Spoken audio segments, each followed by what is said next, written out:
സ്വകാര്യ ബസ് സർവീസുകളെ KSRTCയുടെ കുടക്കീഴിൽ കൊണ്ടുവരാനുള്ള സർക്കാർ നീക്കം ഗതാഗത മേഖലയിൽ വരാനിരിക്കുന്ന വലിയൊരു മാറ്റത്തിന്റെ സൂചനയാണ്.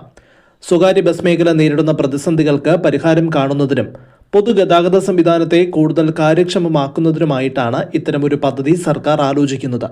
ഉത്തർപ്രദേശ്, കർണാടക, തെലങ്കാന തുടങ്ങിയ സംസ്ഥാനങ്ങളിൽ ഇതിനോടകം തന്നെ വിജയകരമായി നടപ്പാക്കിക്കൊണ്ടിരിക്കുന്ന മാതൃകയാണ് കേരളത്തിലും പരീക്ഷിക്കാൻ ഉദ്ദേശിക്കുന്നത്. ഈ സംവിധാനത്തിൽ സ്വകാര്യ ബസ്സുകൾ KSRTCയുടെ ഭാഗമായി പ്രവർത്തിക്കുകയാണ് ചെയ്യുക. ബസ്സുകളുടെ നടത്തിപ്പും പ്രവർത്തന ചുമതലയും KSRTCക്കായിരിക്കും. പദ്ധതിയുടെ ഭാഗമാകുന്ന സ്വകാര്യ ബസ് ഉടമകൾക്ക് സർക്കാർ നിശ്ചിത തുക വാടകയായി നൽകും. ബസ്സിലെ ഡ്രൈവറുടെ ശമ്പളം ബസ് ഉടമ തന്നെയാണ് നൽകേണ്ടത്. എന്നാൽ കണ്ടക്ടർ KSRTCയിൽ നിന്നുമായിരിക്കും. കൂടാതെ ഇന്ധന ചെലവും ബസിന്റെ അറ്റകുറ്റപ്പണികളുമെല്ലാം KSRTC തന്നെയായിരിക്കും നിർവഹിക്കുക. ഈ പദ്ധതി യാഥാർത്ഥ്യമാകുന്നതോടെ നിരവധി ഗുണങ്ങളാണ് പൊതുജനങ്ങൾക്ക് ലഭിക്കുക. ഗ്രാമീണ റൂട്ടുകളിലടക്കം കൂടുതൽ ബസ് സർവീസുകൾ ഉറപ്പാക്കാൻ ഇതിലൂടെ സാധിക്കും. അനാവശ്യമായ ചാർജ് വർധനവ് ഒഴിവാക്കാനും പദ്ധതി സഹായിക്കും.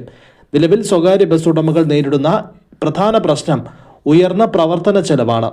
വരുമാനത്തിൽ വലിയ ഇടിവ് നേരിടുന്നതുകൊണ്ടാണ് പലപ്പോഴും ബസ് ഉടമകൾ ചാർജ് വർധനയും നികുതി ഇളവുകളും ആവശ്യപ്പെടുന്നത്. എന്നാൽ ഈ പുതിയ പദ്ധതി നടപ്പിലായാൽ ബസ് ഉടമകൾക്ക് ദിവസ വരുമാനത്തേക്കാൾ മികച്ച തുക വാടകയായി ലഭിക്കാൻ സാധ്യതയുണ്ട്.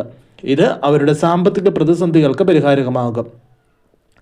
സർക്കാരിനെ സംബന്ധിച്ചിടത്തോളം വലിയ നേട്ടങ്ങളാണ് ഇതിലൂടെ കൈവരിക്കാൻ കഴിയുക. പുതിയ ബസ്സുകൾ വാങ്ങുന്നതിനുള്ള വലിയൊരു തുക ലാഭിക്കാൻ സർക്കാരിന് സാധിക്കും. കൂടാതെ യാത്രാ നിരക്കുകളും കൺസെഷൻ നിരക്കുകളും ഏകീകരിക്കുവാനും അവ ന്യായമായ രീതിയിൽ തീരുമാനിക്കാനും സർക്കാരിന് കഴിയും. ബസ് ഗതാഗതത്തിന്റെ ദേശസാൽക്കരണം പൂർത്തിയാക്കാനും KSRTCയിൽ കൂടുതൽ കണ്ടക്ടർ തസ്തികകൾ സൃഷ്ടിക്കാനും ഈ പദ്ധതി സഹായിക്കും.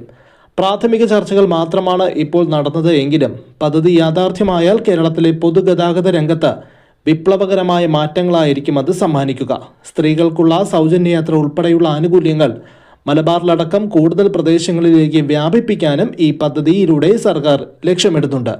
വരും ദിവസങ്ങളിൽ ഇത് സംബന്ധിച്ച് കൂടുതൽ വിവരങ്ങൾ പുറത്തു വന്നേക്കും.